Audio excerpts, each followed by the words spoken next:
Bonjour à toutes et à tous, ravi de vous retrouver pour une nouvelle édition de la Minute Quintet. On retrouve l'hippodrome de Cagnes-sur-Mer ce jeudi 27 février. Alors le meeting de plat est fini, mais celui de trop continue, hein. Il y a encore quelques cartouches sur la Côte d'Azur avec notamment cette réunion principale qui aura lieu jeudi avec en point d'orgue le prix Roger Loudoyen, quatrième course du programme qui sera support de Quintet. C'est une épreuve très intéressante, hein, pour des 6 à 11 ans, n'ayant pas gagné 450 000 euros. Donc vraiment un lot de qualité. Ils seront 15 en découdre sur 2925 mètres avec un recul de 25 mètres pour les 4 concurrents les plus riches. Donc à partir du numéro 12, hein, 12, 13, 14, 15.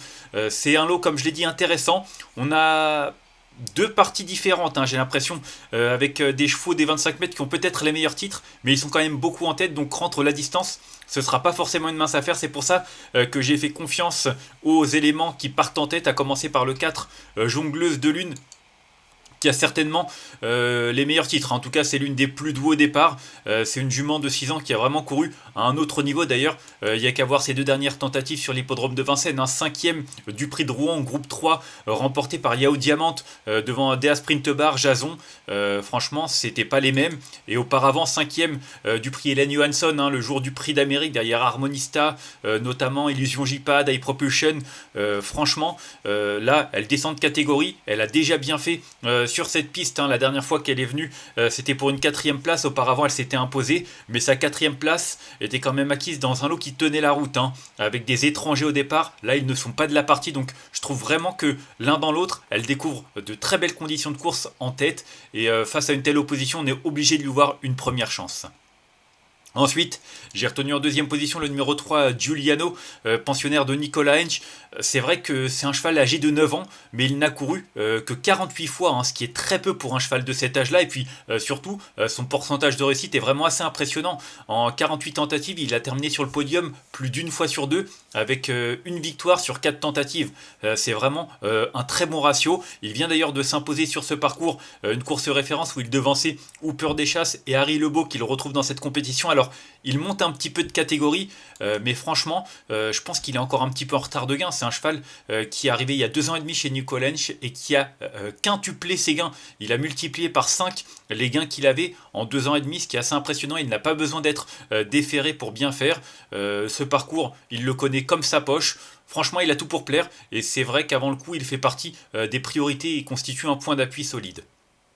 Ensuite, je suis reparti avec les jeunes, hein, notamment le numéro 10, Idyll Express, une jument de 7 ans, qui vient d'effectuer une rentrée discrète sur l'hippodrome de Vincennes. Maintenant, elle était ferrée. C'était clairement pas un objectif, d'autant qu'elle rendait la distance, je crois. Ouais, c'est ça, elle rendait la distance. Donc voilà, une course qui lui a certainement permis de se remettre dans le bain. Là, on effectue le déplacement pour la première fois sur l'hippodrome de la Côte d'Azur. Je pense que le profil va vraiment lui plaire, hein. Un tracé coulant, une piste plate.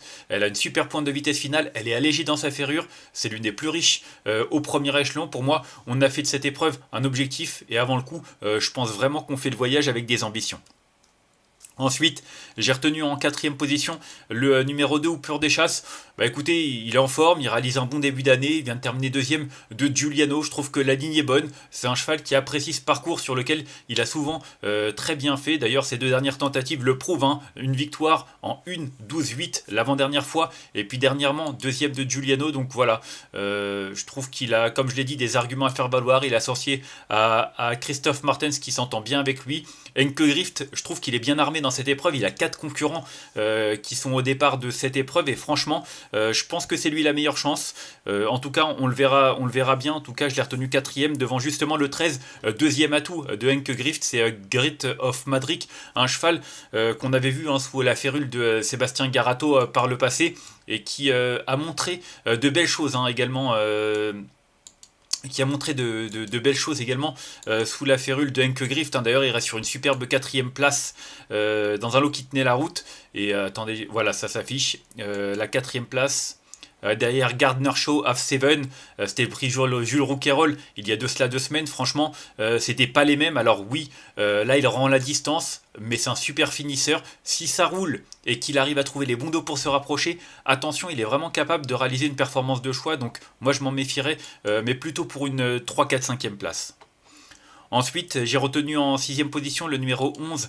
Il s'agit de Fameux Sax qui découvre vraiment un très bel engagement lui aussi, hein. Il reste sur deux bonnes tentatives. La dernière en date, c'était du côté de Saint-Galmier. Mais c'est vrai qu'il s'intercalait entre Gênes Aimé et Jane Mab, des chevaux de 6 ans qui ont montré de la qualité. Il battait aussi Easterman, même si c'est vrai que Easterman était ferré, mais quand même la ligne est quand même assez flatteuse. C'est un cheval qui découvre lui aussi un très bel engagement. Il avait terminé deuxième derrière Hooper des Chasses le 22 janvier, il y a un peu plus d'un mois, en 1,13 sur ce tracé. Franchement, vu la qualité de l'engagement et le chrono qu'il a affiché, il a le droit de prétendre à une place dans cette épreuve. Ensuite, j'ai retenu en septième position le numéro 6. Il s'agit de Galion qui effectue le déplacement un petit peu à l'image de Idyll Express. Il vient de s'illustrer sur l'hippodrome de Vincennes en terminant troisième d'une épreuve européenne bien composée. Maintenant, il n'y avait que les 9, 10 et 11 ans. Là, il y a quand même de l'opposition avec les 6, 7 et 8 ans. Ça complique sa tâche. L'engagement reste quand même assez favorable malgré tout. Il aura ses cadets sur la route qui vont peut-être lui barrer le chemin des premières places. Mais c'est un bon finisseur. Et si ça se passe bien, lui aussi est pourquoi pas capable d'accrocher un lot. Et enfin, en 8ème position, j'ai retenu le numéro 5, Harry Lebeau. Pas grand chose à lui reprocher, hein. Il est ultra régulier, il est très performant censé faire. Il l'a prouvé à plusieurs reprises et surtout il l'a montré depuis le début de l'année en prenant plusieurs places.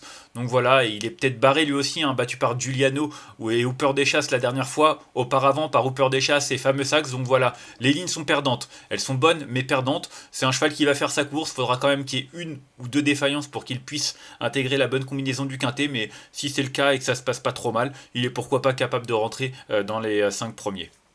Et enfin, en cas de non partant, j'ai hésité entre un cheval du deuxième poteau et peut-être au premier échelon. Finalement, j'ai retenu l'As Invisible Sam qui vient de terminer seulement 5ème du côté de Saint-Galmier. On s'attendait un petit peu mieux de sa part. Maintenant, il y avait des chevaux quand même bien d'un bon niveau qui étaient au départ, hein. Jaguar Marancourt, Jedi Débroué, encore il vient du lutte. Donc voilà, je me dis que même si c'est le moins riche au départ, auparavant, il avait quand même remporté une belle épreuve sur cette piste devant Idéfix du Centul. Même s'il y a quand même de l'opposition et qu'il monte un peu de catégorie, il va pas être ridicule. Je l'ai retenu en tant que regret, mais c'est vraiment un regret qui me tenait à cœur de citer. On va faire un petit récapitulatif de ma sélection avec le numéro 4 que j'ai retenu devant le 3, le 10, le 2, le 13, le 11, le 6 et le 5. Et en cas de non partant, l'As. En conseil de jeu, c'est vrai que je l'ai dit au premier poteau, on a plusieurs concurrents qui peuvent servir de base au final, hein. Jongleuse de Lune, pour moi, elle trouve un engagement en or face à une opposition clairement à sa portée. Donc le 4, c'est pour moi une première chance. Le 3, Giuliano, il adore ce parcours. Pour moi, à l'âge de 9 ans, il est encore en retard de gain parce qu'il n'a pas énormément couru. Et vu son dernier succès, on a en droit d'en attendre une confirmation. Et puis le 10, Idyll Express, fait le déplacement, allégé dans ses ferrures, une course de rentrée à mon avis, ça a été préparé avec soin et on fait pas autant de kilomètres pour le plaisir, donc j'y crois également pour les premières places, donc 4, 3 et 10, mes 3 préférés dans cette compétition. On va se quitter là-dessus. Moi je vous remercie d'avoir suivi cette nouvelle édition de la Minute Quintet. Si vous avez aimé cette vidéo, n'hésitez pas à la liker, à la partager ou encore à vous abonner à notre chaîne YouTube en cochant la petite cloche pour être au courant des prochaines vidéos. On se retrouvera demain, ce sera du côté de Vincennes en compagnie des trotteurs pour finir le mois.